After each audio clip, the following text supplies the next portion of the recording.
Josué fue uno de los líderes del pueblo de Israel. Vamos a ver eso más adelante. Y en sus días finales, él le dice al pueblo de Israel, cuando ya él va a pasar de la escena, le dice: escogeos vosotros a quién sirváis, si a Jehová o a los dioses de las naciones. Y de ahí dice él: pero yo y mi casa, termínelo, serviremos a Jehová. Oremos. Padre Celestial, una vez más nos presentamos ante ti en este hermoso día domingo, en el cual venimos a adorar tu santo nombre, adorarte a través de los cantos, a través de las ofrendas, a través de nuestras alabanzas, nuestra propia adoración, a través de estar juntos en comunidad. Gracias, Señor, por el privilegio que nos das de poder hacer esto, porque en otros países muchos de nuestros hermanos y hermanas en Cristo no pueden hacerlo. Gracias, Señor. Ahora venimos ante ti pidiendo que tu Espíritu Santo ilumine nuestras mentes, nuestros corazones, que al abrir tu palabra y continuar este viaje a través de esa historia divina que tú has escrito, podamos escuchar tu voz, porque tú nos conoces mejor que nadie y tú sabes exactamente por lo que estamos pasando y cómo hablarnos en esas circunstancias. Así que te pedimos que nos ayudes a estar atentos a tu palabra y que podamos escuchar tu voz. Y aún más allá pedimos el poder de tu Espíritu Santo para poner en práctica lo que tú nos dices. Te lo pedimos, Señor, en el nombre de Cristo Jesús. Amén. ¿Dónde dejamos al pueblo de Israel? A esa nueva entidad que se acaba de formar. Lo dejamos en Egipto, ¿verdad? En Egipto, esclavos, en esclavitud.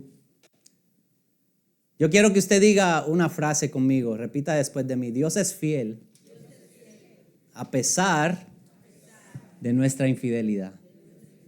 Él es grande en gracia, misericordia y amor. Una vez más, Dios es fiel a pesar de nuestra infidelidad. Él es grande en gracia, misericordia y amor. Hermanos, yo creo que ese es el tema que vamos a notar al navegar por la siguiente parte de nuestro viaje, en el acto número 3 de la historia divina. ¿Cuál es el acto número 3? La redención. ¿Okay? La redención. ¿Okay? Estamos hablando acerca de la redención de la humanidad. Y ahora tenemos un pueblo en esclavitud. El faraón que conocía a la familia de Jacob, ya ese murió. Vino uno nuevo que no lo conoce y por temor los hace esclavos, le pone cargas. No quiere que sean un pueblo más grande, que vayan a unirse a los enemigos de los egipcios y vayan a tomar su país, su nación. Así que los esclaviza. Y esta es la profecía, si usted se acuerda, que Dios le dio a Abraham cuando hizo el pacto. Le dijo: tu descendencia va a estar como esclavos 400 años. Y efectivamente eso fue lo que pasó. Pero Dios levanta a un hombre y su nombre es Moisés. Moisés, un milagro, porque el faraón y los líderes de Egipto decidieron, para poder bajar la población de los hebreos, de los judíos, hizo una matanza de niños. Dijo: vamos a matar a todo varón. Y la mamá de Moisés, cuando nació, lo puso en una canasta. Sabe la historia, ¿verdad? Puso una canasta, lo puso en el río. La hija del faraón lo encontró. La hermana de Moisés estaba cerca y cuando la hija del faraón lo encontró, le dice: mira, yo tengo una señora que lo puede cuidar, que era su mamá. Así que Moisés se cría en un hogar judío porque él es judío, pero también se cría en el palacio con todas las comodidades del palacio. Y Moisés se identifica con la aflicción de su pueblo, que está siendo oprimido, abusado. y trata de tomar las cosas en sus propias manos. Cuando ve el abuso, remete contra contra uno de los guardianes y mata a uno. Y se da a conocer lo que pasó. Y Moisés dice, no, yo tengo que salir corriendo de aquí porque si no me van a matar a mí. ¿Por qué le cuento todo esto? Porque vamos a ver en los siguientes versículos la fe de Moisés. ¿Ok? La fe de Moisés. Cómo Dios lo prepara, cómo Dios lo llama para la tarea que le dio. Moisés es preparado por Dios primero porque lo rescata de la muerte, crece en el palacio de Faraón, trata de ayudar a su pueblo a su manera y tiene que aprender que las cosas no es a su manera, es a la manera de ¿quién? De Dios. Así que tiene que huir y en el capítulo 3 de Éxodo, ¿están ahí? Vamos al capítulo 3. Nos encontramos a Moisés haciendo algo.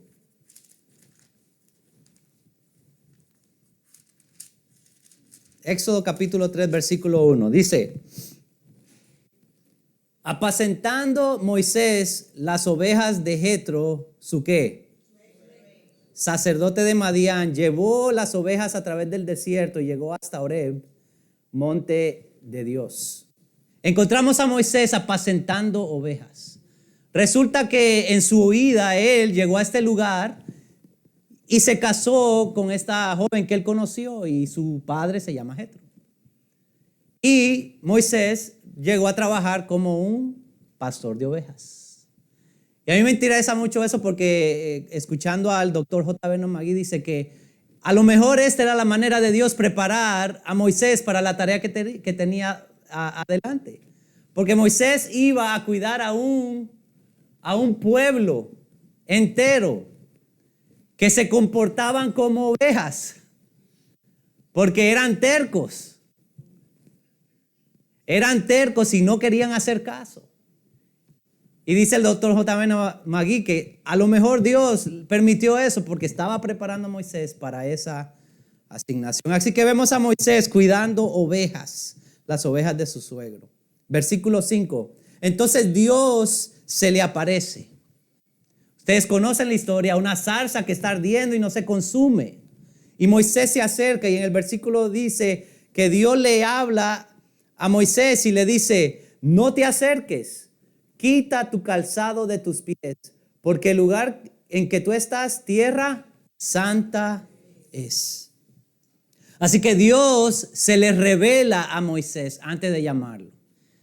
Y se le revela de ciertas maneras. La primera manera en que se le revela a Dios a Moisés es, él le dice, yo soy un Dios santo.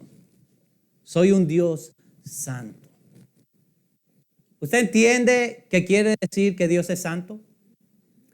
Dios es santo quiere decir, sí, que Él es puro, que no hay pecado en Él. Que por eso Él tenía que quitarse sus sandalias porque Él iba a contaminar ese lugar. Dios es santo. Pero Dios es santo quiere decir que Dios es totalmente diferente a nosotros. Totalmente diferente. Él está más alto, más allá. Su pensamiento es mucho más grande que el nosotros. No podemos comprenderlo. Él es mucho más que nosotros. Así que Dios se le revela a Moisés como ¿qué? Como un Dios santo. Pero el versículo 6 también Dios se le revela a Moisés de otra manera. Dice el versículo 6, y dijo, hablando Dios, yo soy el Dios de tu padre, Dios de Abraham, Dios de Isaac y Dios de Jacob. Entonces Moisés cubrió su rostro porque tuvo miedo de mirar a Dios. Así que Dios se le revela como un Dios santo, por eso es que tuvo miedo. Porque qué hombre mira a Dios y queda vivo, dice la palabra del Señor. Pero también se le revela como el Dios de sus antepasados, el Dios de Abraham, de Isaac y de Jacob. Dios está diciendo, yo soy el Dios que habló a tus padres, que le dio esa promesa y ese pacto. Ese soy yo, el que te está hablando. Pero hay otra manera en que Dios se le revela a Moisés. Saltemos al versículo 13. Versículo 13, ¿están ahí? Bueno, Dios le da su asignación a Moisés. Le dice, mira, yo te estoy llamando para que tú saques a mi pueblo de Egipto. Yo he visto su aflicción. Yo he visto que están sufriendo y yo quiero que tú los saques. Y Moisés dice, Señor, ¿cómo va a ser eso? Yo ni siquiera puedo hablar. ¿Cómo voy a? Ellos ni siquiera me van a hacer caso porque van a preguntarme, ¿y de qué Dios tú estás hablando? ¿Y qué le dice Dios en el versículo 13? Y dijo, eso fue lo que dijo Moisés a Dios. He aquí que yo llego a los hijos de Israel y les digo, el Dios de vuestros padres me ha enviado a vosotros. Si ellos me preguntaren, ¿cuál es su nombre? ¿Qué les responderé? Y respondió Dios a Moisés, ¿qué es el nombre de Dios ahí? Yo soy el que soy. Y dijo, así dirás a los hijos de Israel, yo soy, me envió a vosotros. Yo soy, me envió a vosotros. ¿Cuál es el nombre de Dios aquí? Yo soy. ¿Usted conocía ese nombre de Dios? El yo soy. ¿Cuál es la importancia de un nombre? ¿Cuál es la importancia de un nombre? Dios se le reveló a Moisés como un Dios santo, como el Dios de sus antepasados, y ahora se está revelando como Dios, yo soy el que soy. ¿Y por qué la importancia de ese nombre? ¿Por qué revelársele a él con un nombre? Bueno, ¿qué quiere decir Abraham? ¿Se acuerdan? Padre de multitudes. ¿Qué quiere decir Jacob? ¿Se acuerdan de Jacob? Engañador. Por eso es que Dios le cambió el nombre a Israel, cuando ya Jacob confió en el Señor. Y así es igual con los nombres de Dios. Los nombres de Dios nos enseñan algo acerca de Dios. ¿Usted ha escuchado el nombre de Dios Elohim? Ese quiere decir el poderoso o el supremo.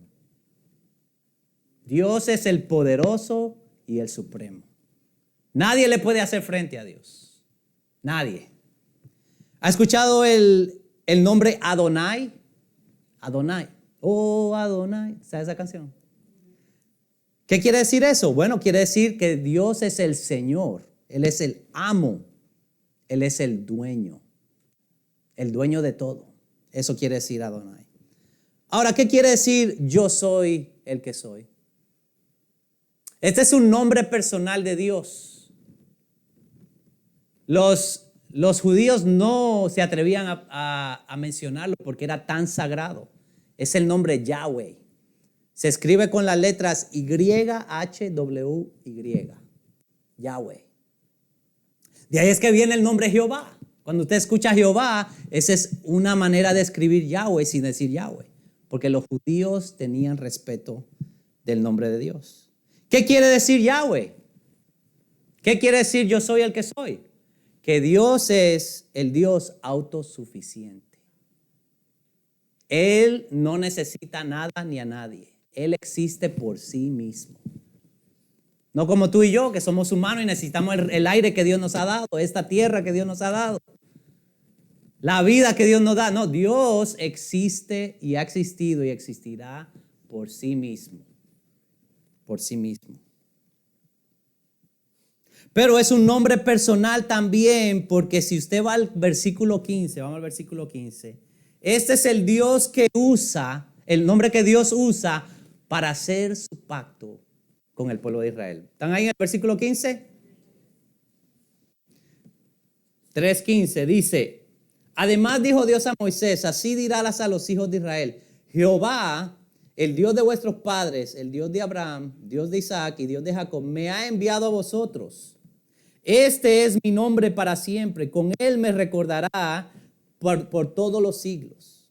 Ve, reúne a los ancianos de Israel y diles, Jehová, el Dios de vuestros padres, el Dios de Abraham, de Isaac y de Jacob, me apareció diciendo, en verdad os he visitado y he visto lo que se os hace en Egipto.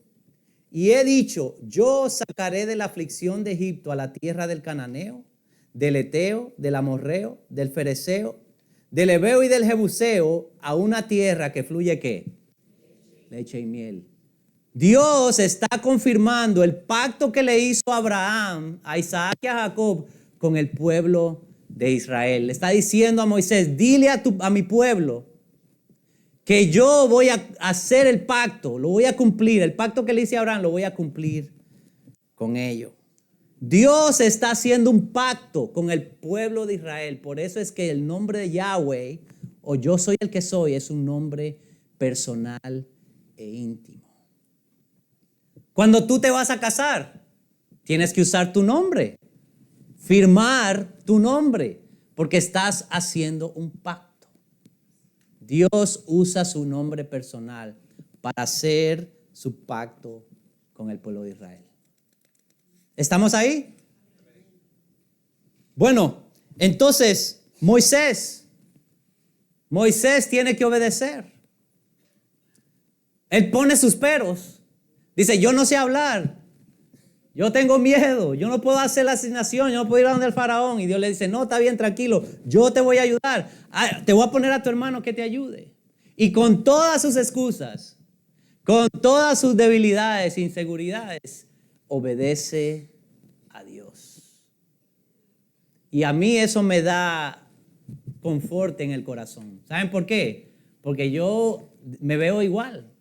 A veces Dios me dice que tengo que hacer algo y yo le pongo peros a Él. Y eso a mí me dice que yo soy, o que Moisés era tan humano como yo. Pero ¿sabe qué? Aún así podemos obedecer a Dios.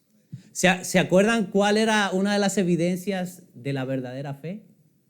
Era la obediencia. La obediencia. Y en los capítulos del 5 al 14, Dios obra de una manera milagrosa para liberar al pueblo de Israel. Con hazañas, con milagros. ¿Se acuerdan de las 10 plagas? Las ranas, las langostas.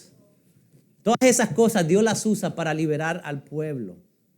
Y hay dos que hay una de esas hazañas, dos de esas hazañas que yo quiero enfatizar en este día. La primera es la de la Pascua. Ven acá, José, yo no me acuerdo de que una de las plagas era la Pascua, ¿no? Porque no era la Pascua, no era la plaga era la muerte de los primogénitos. Dios había dicho ya, la 10ª, dijo, Faraón no lo quiere soltar, bueno, yo voy a traer juicio sobre Egipto y todo primogénito va a morir en una noche. Ok, vamos al capítulo 12, versículo 5 de Éxodo. Éxodo 12, 5. ¿Se acuerdan ustedes que era lo que Dios le había dicho al pueblo? Dios le dijo, para que a ustedes no le pase lo que le va a pasar a los egipcios, ustedes tienen que agarrar un cordero, sacrificarlo, ¿ok? Para que cuando el ángel de Jehová venga, ustedes sean saltados, pasados por encima. Y de ahí es que viene, en inglés se llama Passover, la Pascua, ¿ok? ¿Estamos en el versículo 5? Hay una condición de este animal. Dice, el animal será sin ¿qué? Sin defecto. ¿Ok? Sin defecto. Y esto es algo que tenemos que entender. Porque Dios requiere que el animal sea un animal sin defecto. Que nos apunta hacia la pureza del sacrificio que se tenía que hacer. ¿Ok? All right, versículo 11. Vamos al versículo 11. Porque hay otra cosa, aparte de que el animal tenía que ser puro, el versículo 11 nos dice otra cosa más que es interesante aquí. ¿Y lo qué? Y lo comeréis. Después de sacrificarlo, lo comeréis. Ceñido vuestro lomo, vuestro calzado y en vuestros pies, y vuestro bordón en vuestra mano, y lo comeréis apresuradamente. Es la Pascua de Jehová. Pues yo pasaré aquella noche por la tierra de Egipto y heriré a todo primogénito en la tierra de Egipto, así de los hombres como de las bestias, y ejecutaré mis juicios en todos los dioses de Egipto, yo Jehová. Esta última plaga aquí dice que es un juicio de los dioses de Egipto. Y la sangre os será por señal en las casas donde vosotros estéis. Y veré la sangre y pasaré de vosotros, y no habrá en vosotros plaga de mortandad cuando hiriere la tierra de Egipto. Y este día os será en memoria y lo celebraréis como fiesta solemne para Jehová durante vuestras generaciones.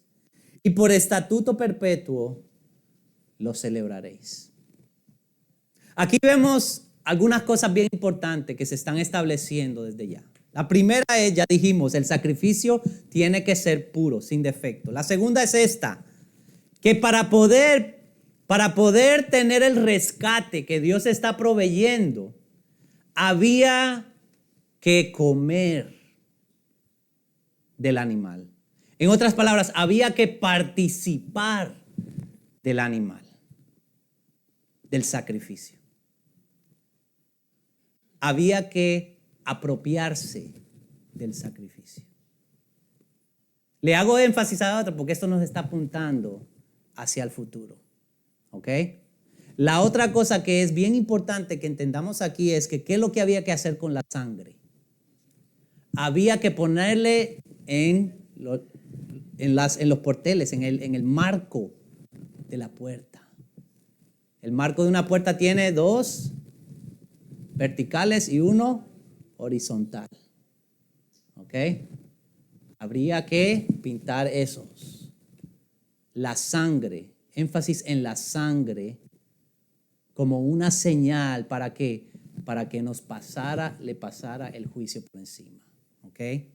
Y eso es bien importante porque nos apunta al sacrificio de Cristo. ¿Usted entiende eso? El sacrificio de Cristo, porque Cristo fue un cordero sin defecto, puro. Para poder ser salvos en Cristo tenemos que apropiarnos del sacrificio de Cristo. Dijo Jesús cuando Él estaba en la tierra con sus discípulos, si no comes mi cuerpo y bebes mi sangre, no tienes parte conmigo. No estaba hablando literalmente, pero Él estaba diciendo que tenemos que apropiarnos de su sacrificio por nosotros. Por fe, arrepintiendo nuestros pecados y confiando en Él para nuestra salvación. Y obviamente la sangre, porque la sangre de Cristo nos limpia ¿de qué? De todo pecado. La otra hazaña que yo quiero enfatizar aquí es cuando el pueblo de Israel cruzó el Mar Rojo. Ustedes conocen la historia, ¿verdad? Vamos a Éxodo, capítulo 14. Porque aquí el pueblo de Israel se encuentra en un aprieto. Salieron de Egipto. El faraón manda a su ejército. ¿Ok? Tienen al ejército de Egipto atrás. ¿Y con qué se enfrentan en el frente? Con el mar. No hay salida. Pero Dios pone una columna entre el ejército de Faraón y el pueblo de Israel para protegerlos. Para protegerlos. ¿Ok? Y de ahí ellos tienen que confiar de que Dios va a abrir un camino. Y el camino lo abre. Pero yo no sé usted, pero si fuera yo y veo que el mar se abrió y están esas 2 paredes grandísimas de agua, a mí me daría miedo pasar por ahí. Tengo miedo del ejército que está atrás y tengo miedo de pasar por el frente. Pero ¿qué es lo que tengo que hacer? Confiar en la protección de Dios. Confiar en la protección de Dios. Y a mí lo que me enseña esta hazaña de Dios, este milagro de Dios, son 2 cosas. La primera es que la protección de Dios es continua. Dios está conmigo, ¿cuánto? Siempre. Él no me abandona. Él no abandona a su pueblo. Él está con su pueblo siempre. Y la otra es que la protección de Dios no quiere decir que Dios me va a agarrar y me va a remover del problema. Porque Dios no agarró a su pueblo y lo movió. No, Él no hizo eso. Él no, así como en Avengers, hizo así y desapareció a todo el pueblo y lo puso en otro lado.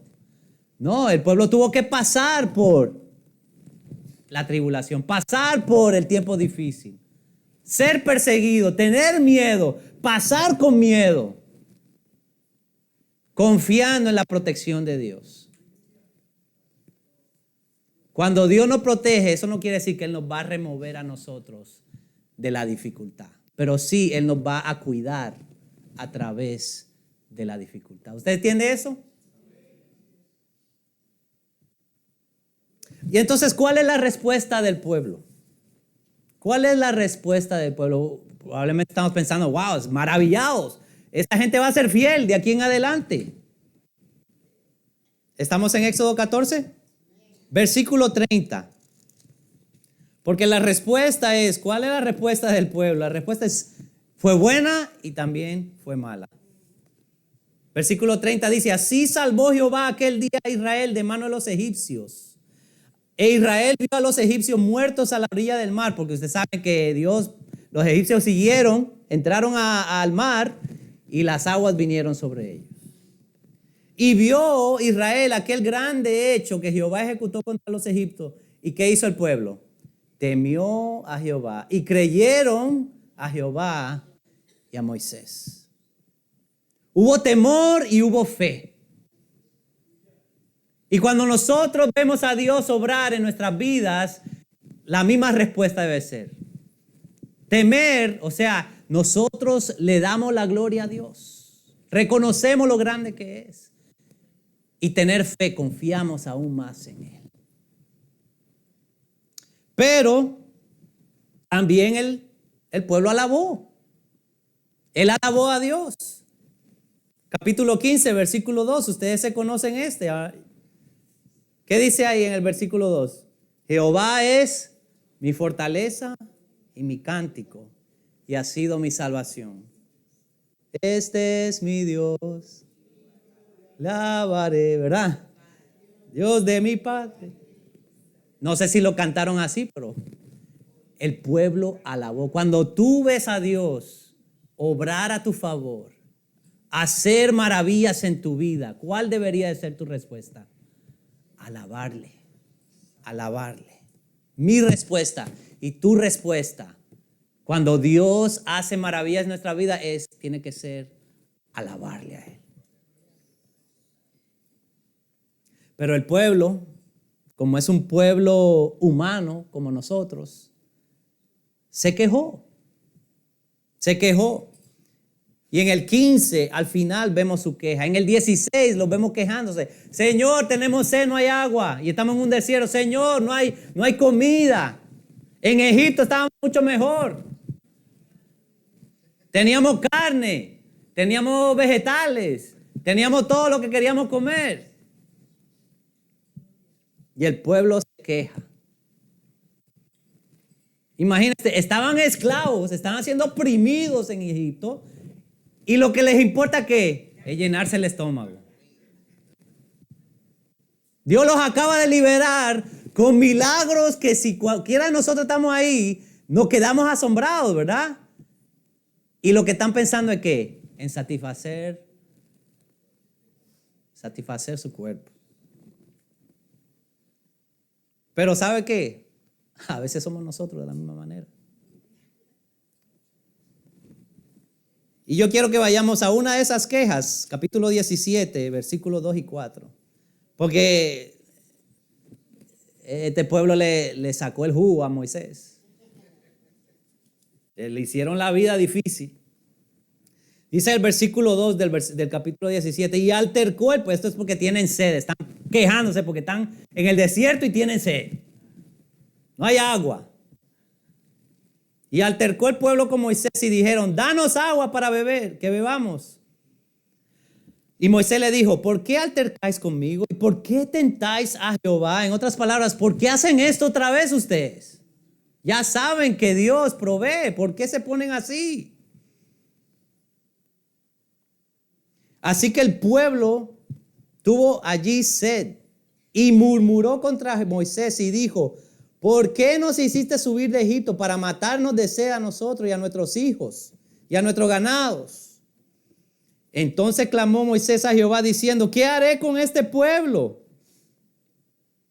¿Qué haré con este pueblo?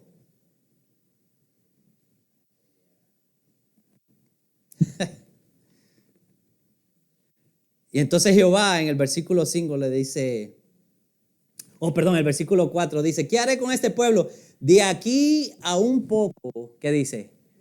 Me apedrean. O sea que estaba la cosa seria. Querían apedrear a Moisés porque tenían sed.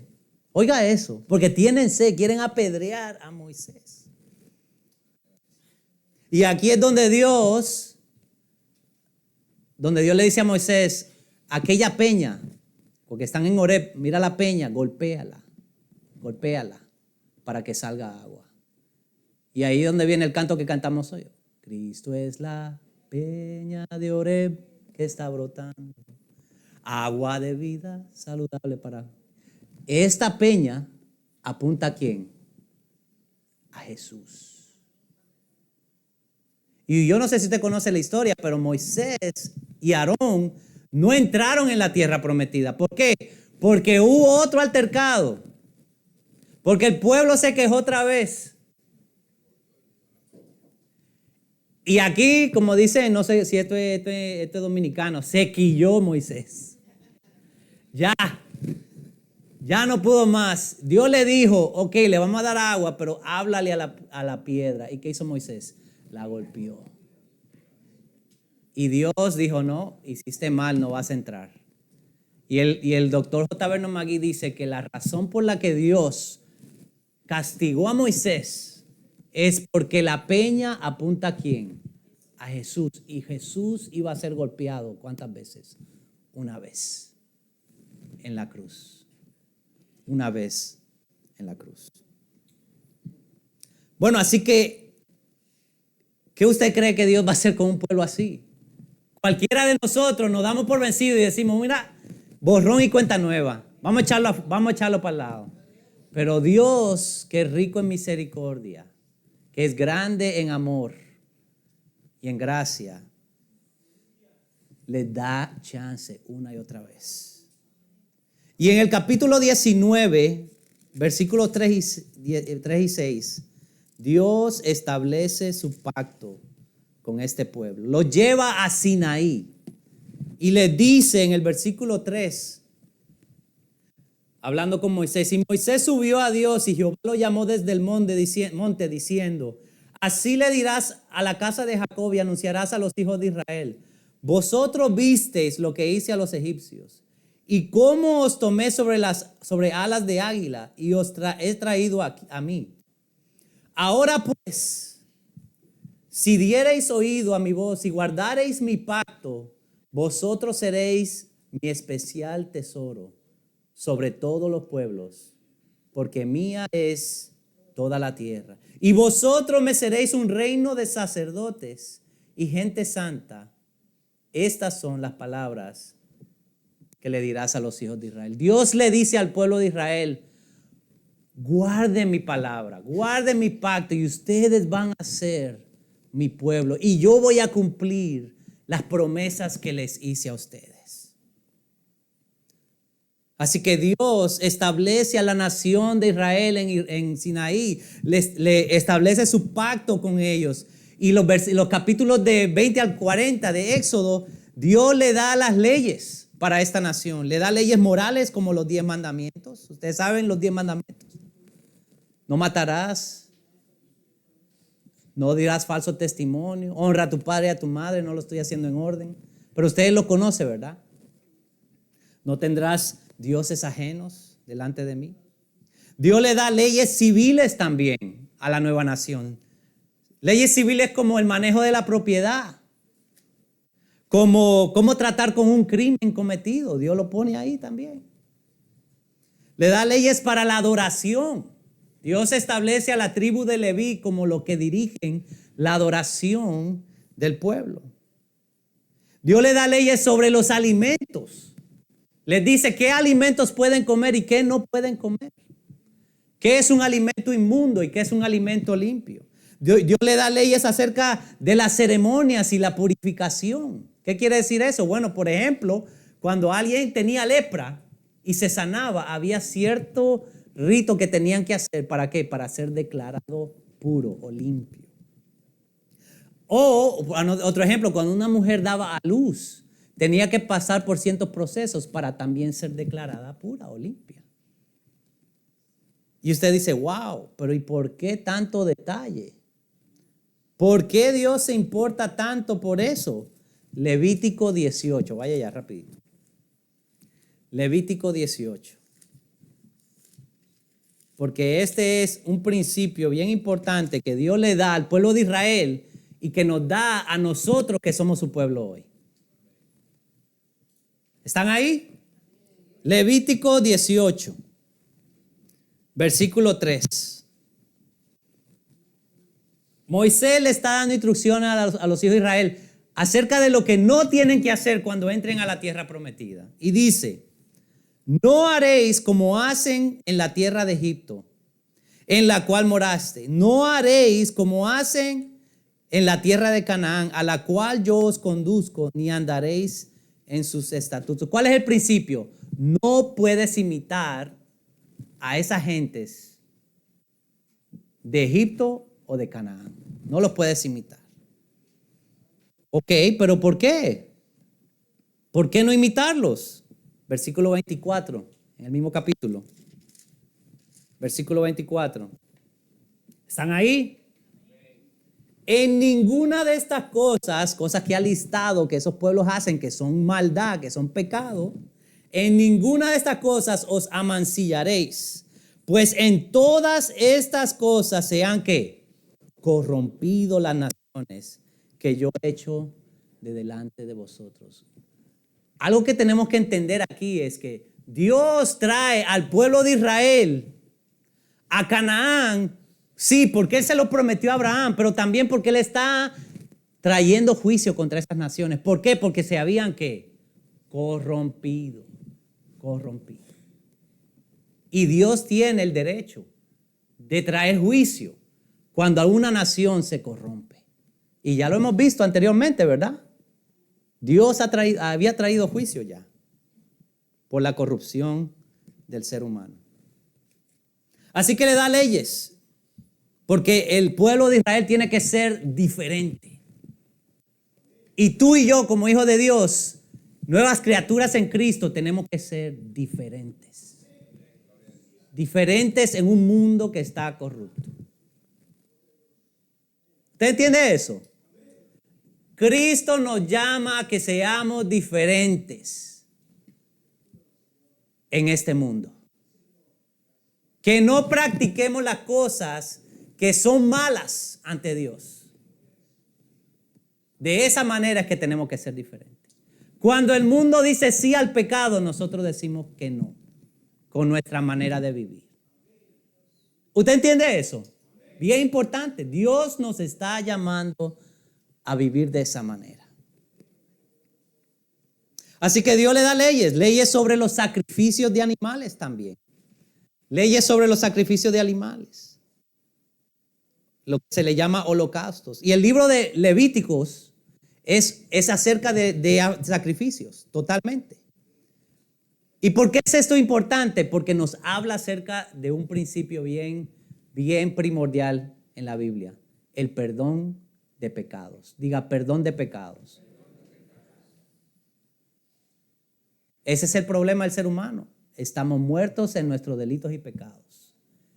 Y aquí nos habla acerca de el perdón de pecados. Vamos al capítulo 1 de Levíticos.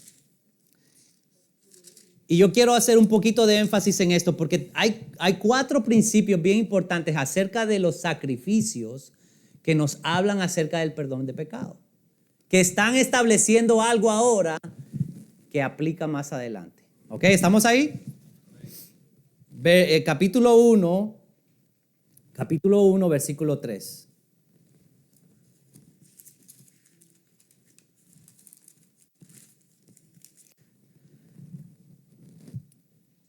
Dice aquí en el versículo 3, si su ofrenda fuere holocausto, un sacrificio vacuno, dice, macho sin qué, defecto lo ofrecerá. Ya lo acabamos de ver, ¿verdad? Tiene que ser sin defecto.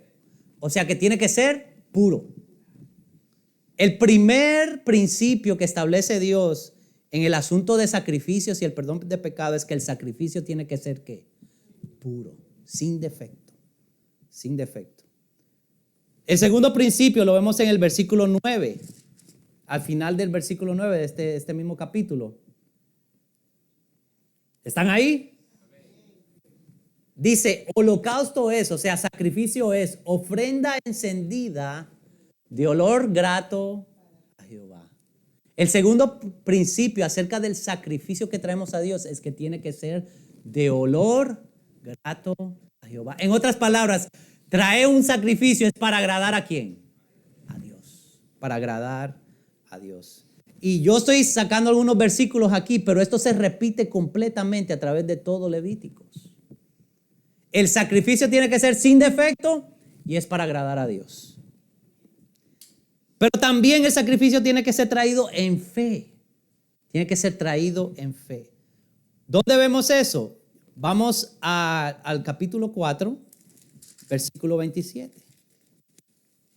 ¿Están ahí? Dios ordena que cuando uno trae un sacrificio, la persona que está trayendo el sacrificio tiene que poner su mano sobre el animal. Interesante, ¿por qué? ¿Por qué poner mi mano sobre el animal? Porque es un símbolo de identificación. ¿Está en el versículo 27? Dice, si alguna persona del pueblo pecare por error, haciendo algo contra alguno de los mandamientos de Jehová en cosas que no se han de hacer, y delinquiere, luego que conociere su pecado que cometió, traerá por su ofrenda una cabra sin defecto, por su pecado que cometió. Y pondrá que su mano sobre la cabeza de la ofrenda de la expiación y la degollará en el lugar del holocausto. La persona tenía que poner su mano sobre el sacrificio. ¿Por qué? Porque se estaba identificando con el animal que iba a ser sacrificado. Pero ¿qué es esto de identificarme yo con el animal? ¿Qué quiere decir eso? La primera cosa es que la persona tiene que reconocer su pecado. Tiene que reconocer que ha pecado, que ha fallado, que ha desobedecido el mandamiento de Dios. Y la segunda cosa es que basado en la palabra de Dios, tiene que confiar que ese animal está tomando mi lugar. Ese animal que va a morir está muriendo en mi lugar. Que mi pecado merece la muerte, pero este animal está tomando mi lugar. Yo me necesito identificar con el sacrificio. ¿Quién tomó nuestro lugar? Jesucristo. ¿Usted ve cómo apunta esto al sacrificio de Cristo? Cristo tomó mi lugar. ¿Cómo me identifico yo con ese sacrificio de Cristo? ¿Cómo pongo mi mano en sentido figurado sobre Cristo? Cuando me arrepiento de mis pecados y confío en Él para el perdón de ellos. ¿Entiende eso? Es importante porque se está estableciendo desde este momento. Y el cuarto principio lo vemos en el versículo 35 de ese mismo capítulo 14. Dice, al final del versículo, y le hará el sacerdote expiación de su pecado que habrá cometido y será ¿qué? Perdonado.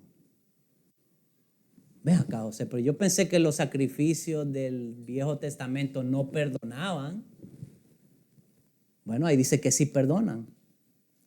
¿Cuál es la diferencia entre estos sacrificios y el sacrificio de Jesús? Que estos sacrificios perdonaban limitadamente y temporalmente. Porque si yo cometí un pecado y traía un sacrificio, está bien, Dios me perdona. Y si cometo otro pecado, ¿ese sacrificio cuenta? No, tenía que hacer otro sacrificio. Era limitado y temporal. Cristo, su sacrificio fue una vez y por todas.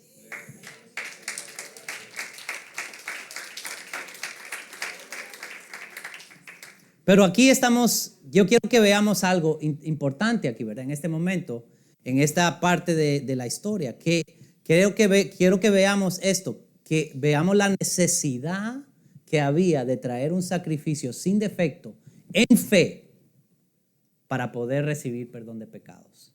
¿Ok? Porque esto lo está estableciendo Dios aquí, porque cuando venga la simiente, prometida, eso es lo que Él va a cumplir.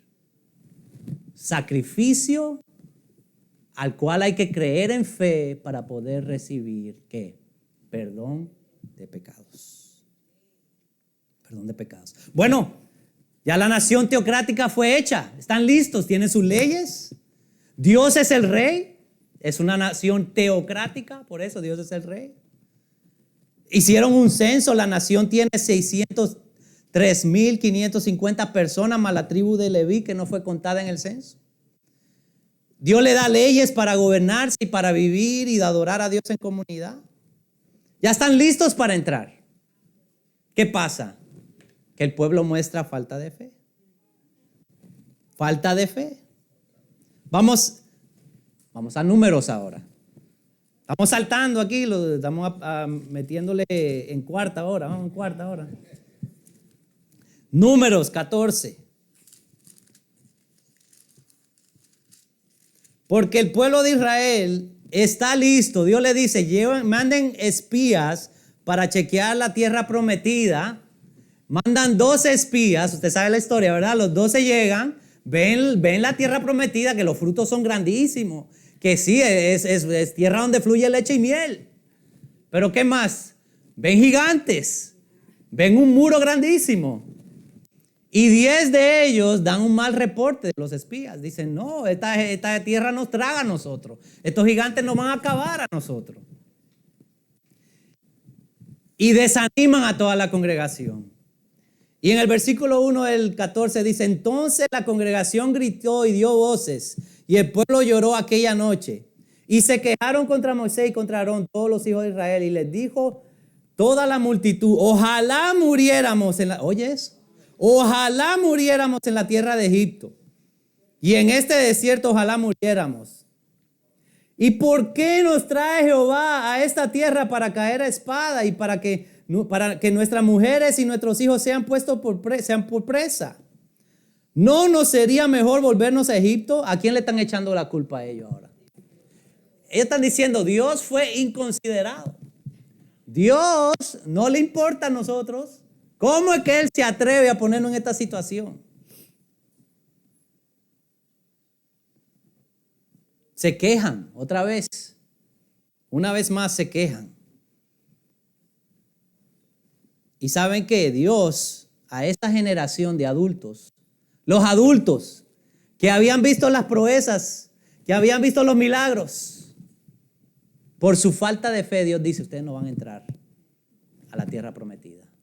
Y sus hijos, a quienes ustedes dijeron que no me importaba, ellos van a poseer la tierra prometida. Y por 40 años rondaron en el desierto, dieron vueltas, hasta que toda esa generación se fue. Y como yo le dije, Moisés y Aarón no entraron tampoco. ¿Por qué? Porque le pegó a la piedra. Lo vio de lejos, pero nunca entró. Nunca entró. Y en esta parte, a mí me gustaría que veamos algo bien interesante. La fe de 3 personas. La primera es la de Caleb y de Josué. ¿Ok? Y la segunda es de una persona que se llama Rahab. ¿Ok? Amárrese el cinturón porque vamos a dar duro. Vamos a la 33 ahora. Número 33. Estamos yendo rápido aquí. Números 33.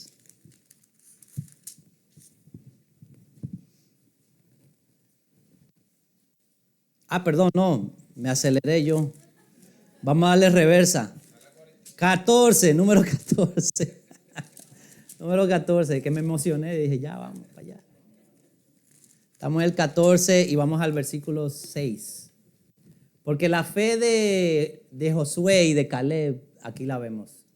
Ellos fueron los otros 2 espías que fueron, pero que trajeron un reporte positivo. ¿Qué dijeron? Y Josué, hijo de Nun, y Caleb, hijo de Jefoné, que eran de los que habían reconocido la tierra, rompieron sus vestidos y hablaron a toda la congregación de los hijos de Israel diciendo, la tierra por donde pasamos para reconocerla es tierra en gran manera buena. Si Jehová se agradare de nosotros, Él nos llevará a esta tierra y no las entregará. Tierra que fluye leche y miel. ¿Cuál es la diferencia entre Josué y Caleb y los otros 10? Que Josué y Caleb confiaron en la palabra de ¿quién? En la palabra de Dios. Los otros 10 vieron sus circunstancias y se quejaron y se ahogaron en ellas. Josué y Caleb dijeron, no, Dios dijo que Él no la puede dar. Tenemos que confiar en Él. Hermanos, y aquí yo puse una nota, ¿qué podemos nosotros aprender acerca de nuestro caminar con Dios? Bueno, que vivir por fe, hermanos, requiere enfrentar. Vivir por fe requiere enfrentar lo que parece imposible para el ser humano. ¿Cómo? Confiando en Dios. Confiando en lo que Él ha dicho. Confiando en su palabra. ¿Usted entiende eso? Vivir por fe requiere que enfrentemos lo difícil, que enfrentemos las circunstancias, que enfrentemos los problemas que nos vienen confiando en ¿quién? En Dios, confiando en su palabra, confiando en lo que Él ha dicho. Si yo estoy pasando por problemas financieros, me hace falta de algo, ¿qué ha dicho Dios? Que Él va a proveer todas mis necesidades. ¿Verdad? Si yo estoy esperando a una persona con quien casarme, ¿qué es lo que Dios ha dicho? Él va a proveer todo lo que yo necesito. ¿Sí o no? Incluyendo una pareja. Tenemos que confiar en su palabra. ¿Se acuerdan que la vez pasada hablamos acerca de tratar de hacer las cosas a mi manera y resolverlas a mi manera? Eso no es confiar en la palabra del Señor. Tenemos que hacer la cosa a la manera de Dios. Ay, pero que se apareció fulanito, que bien bonito, pero no es cristiano. A lo mejor yo lo puedo convertir. ¿Eso es la palabra del Señor? No os unáis con yugo desigual, dice. Que tenemos que esperar que Dios provea a la persona indicada, ¿verdad? No sé por qué se me vino ese ejemplo, pero para alguien es, yo creo, yo no sé quién será. Antes de pasar a Rahab, Moisés le da unas últimas indicaciones al pueblo. La primera indicación, porque Moisés ya va a morir, le dice, cuando lleguen a la tierra tienen que echar fuera, expulsar completamente a los moradores de ese lugar. Porque si no lo hacen, ellos van a ser problema para ustedes. Y la otra cosa que le dice es, y esto es bien interesante porque Dios usa a Moisés para predecir, para profetizar de que el pueblo de todos modos va a dejar a Dios. Y Moisés le dice, ustedes van a dejar a Dios, pero Dios los va a restaurar. Y de ahí él le da otra profecía bien interesante también. En capítulo 18. Capítulo 18. ¿Estamos ahí? Versículo 9 al 19.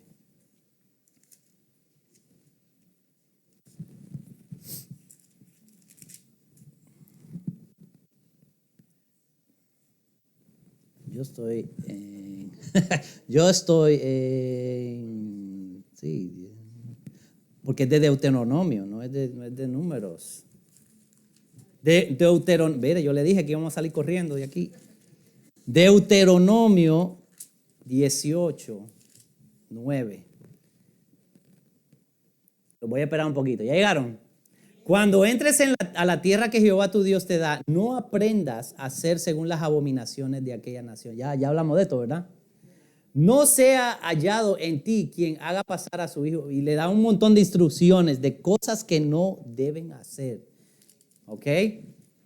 Porque ellos tienen que ser perfectos, dice. Y yo quiero que ustedes saltemos al 14. Porque estas naciones que vas a heredar a agoreros y a adivinos oyen, mas a ti no te ha permitido esto Jehová tu Dios. Está hablando, esta gente oyen a hechiceros, ellos consultan con personas así. Ustedes no pueden hacer eso. Versículo 15. Profeta de medio de ti, de tus hermanos como yo, te levantará Jehová tu Dios. A él oiréis. Conforme a todo lo que pediste a Jehová tu Dios en Horeb, el día de la asamblea, diciendo, no vuelva yo a oír la voz de Jehová, ni vea yo más este gran fuego para que no muera. Y entonces Jehová le dice, yo les voy a proveer a alguien a quien pueden escuchar. Y yo le digo desde ya que esta persona nos está apuntando a la simiente. Porque Dios iba a levantar a alguien que también iba a ser profeta. Y a este teníamos que escuchar. ¿Y quién es ese? No. Más adelante, Jesús.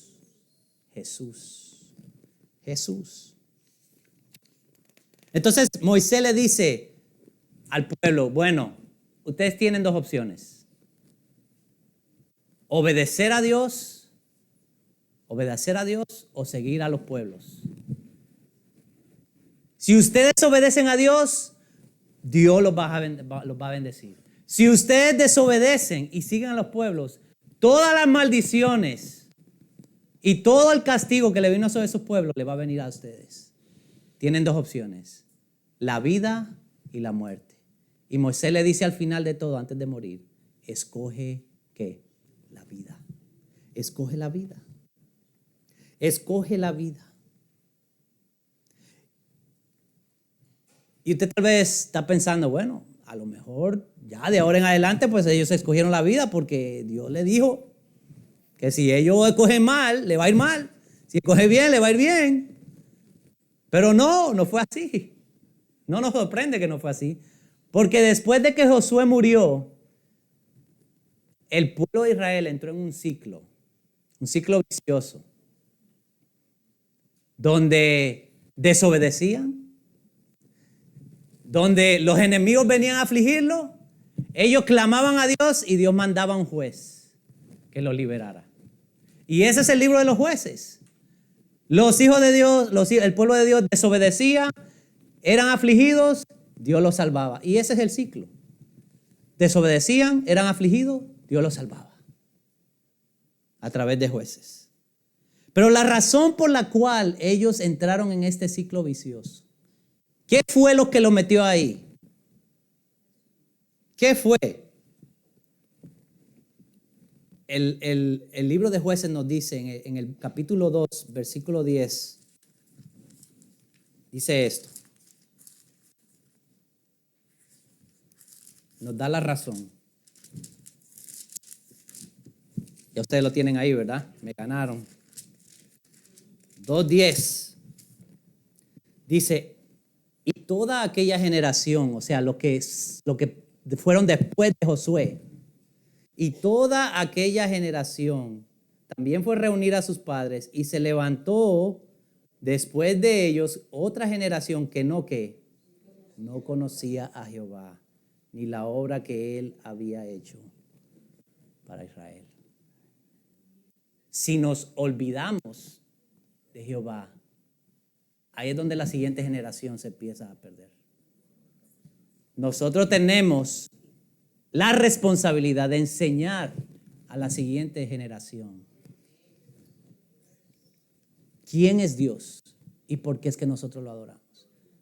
No podemos salvar a la siguiente generación, solo Dios puede hacer eso.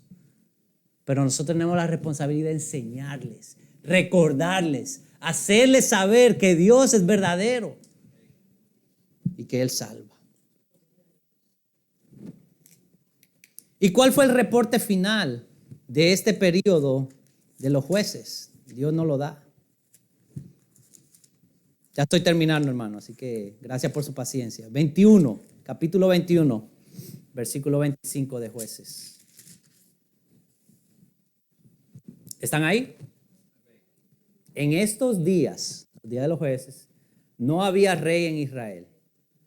Cada uno hacía lo que bien le parecía. Ese era el problema. Cada uno vivía su vida como quería. Como decía Elvis Presley, I did it my way. Eso es muy viejo para ustedes. Todo el mundo hacía lo que bien le parecía. Y yo quiero finalizar con la fe de Ruth. La fe de Ruth. Ahí están, al ladito, el siguiente libro. Se me olvidó mencionar a Rahab la ramera, pero ustedes yo creo que la conocen. Porque Dios, ramera quiere decir prostituta, ella era una prostituta en Canaán. Y esta mujer escuchó de Dios. No era judía, escuchó de Dios y temió. Y confió en el Dios de Israel. Y Dios la salvó.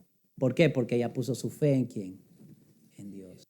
Y eso nos enseña a nosotros que los gentiles también forman parte del pueblo de Dios. ¿Quiénes son los gentiles? Los que no son judíos. ¿Ok? Bien importante. Porque ahora venimos a Ruth. Y Ruth es otra persona que no es judío. Ella es de Moab. Y empezamos la historia de Ruth en el versículo 1 con una familia que por una hambre se muda a Moab. Y muchos comentaristas dicen que la razón por la cual esta familia se fue a Moab es porque andaban en rebelión. Y la razón por qué ellos dicen eso es porque cuando esta familia se mudó a Moab, el esposo, la esposa y los 2 hijos, ¿qué le pasó al esposo? Se murió. Los 2 hijos se habían casado con 2 mujeres moabitas. ¿Y qué le pasó a los 2 hijos? Se murieron también. Y quedaron 3 mujeres sin nada.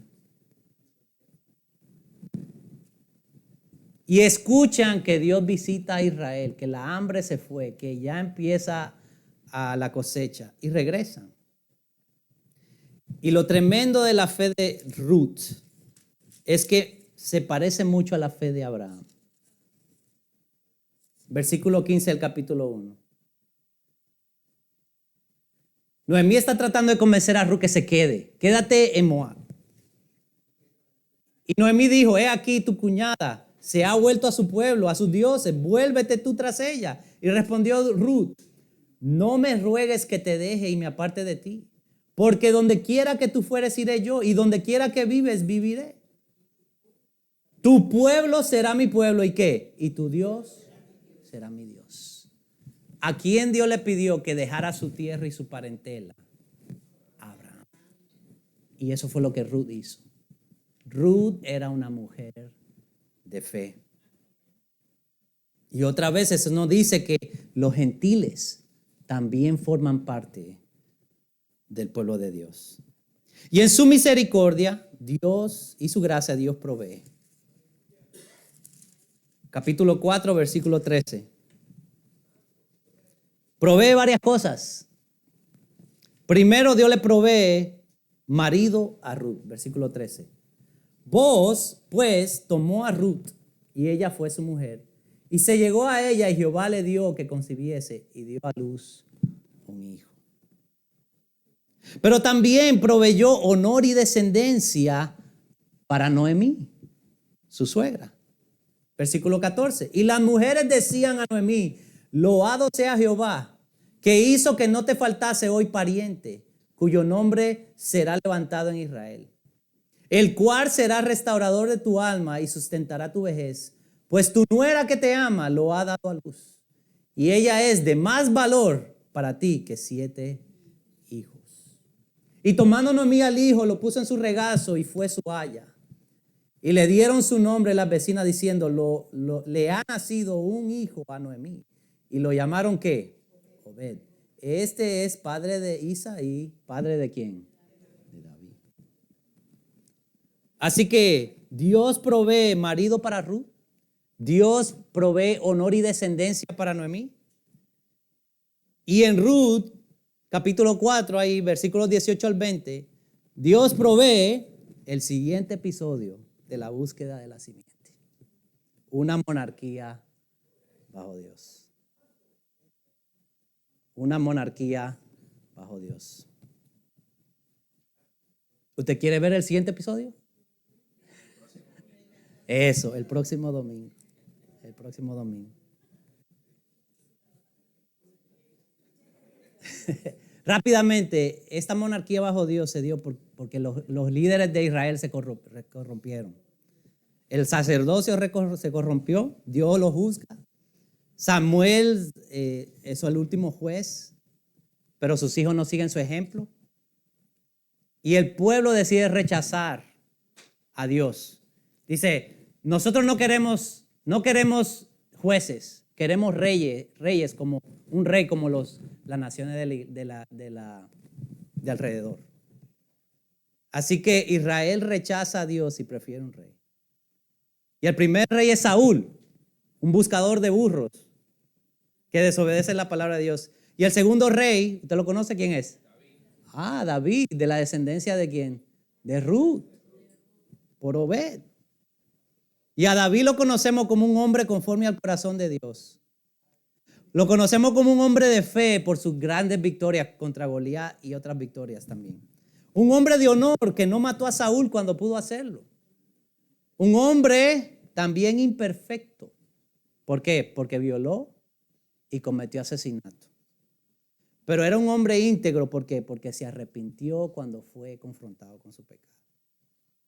Y Dios en su gracia hace un pacto con él y le dice, tu descendencia, tu dinastía va a ser eterna. Te voy a dar un hijo, el reino del cual será establecido por siempre. Y eso lo vamos a ver la próxima vez. Hermanos, en conclusión entonces, creo que hemos visto claramente lo que repetimos al principio. ¿Lo repite conmigo? Dios es fiel a pesar de nuestra infidelidad. Él es grande en gracia, misericordia y amor. Hermano, lo fue con el pueblo de Israel y lo es con nosotros hoy en día.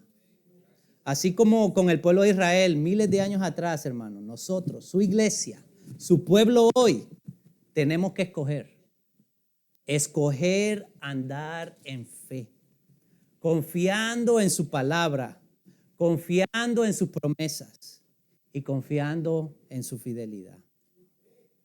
Yo quiero que usted cierre sus ojos, vamos a terminar.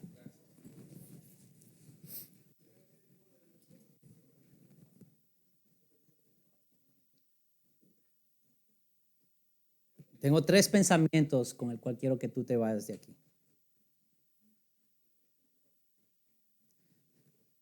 Moisés, antes de ser llamado, fue preparado.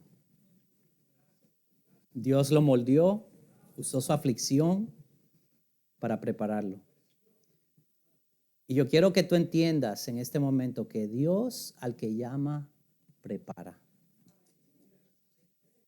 A lo mejor el problema, la tribulación y la dificultad que tú estás pasando hoy en día, a lo mejor le estás pasando porque Dios te está preparando a ti para el plan que Él tiene para ti. No te des por vencido.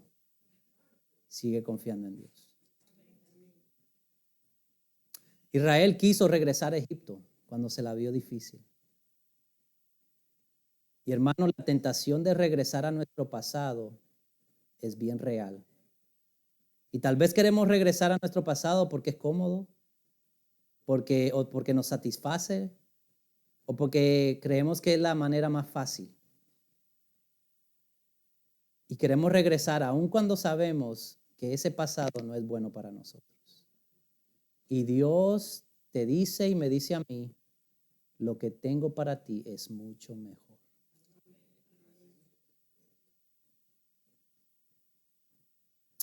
Y la última cosa, hermanos, así como el pueblo cruzando el Mar Rojo, quiero que recordemos, hermanos, que la protección de Dios no necesariamente nos va a remover de la dificultad o de la tribulación, pero nos va a proteger.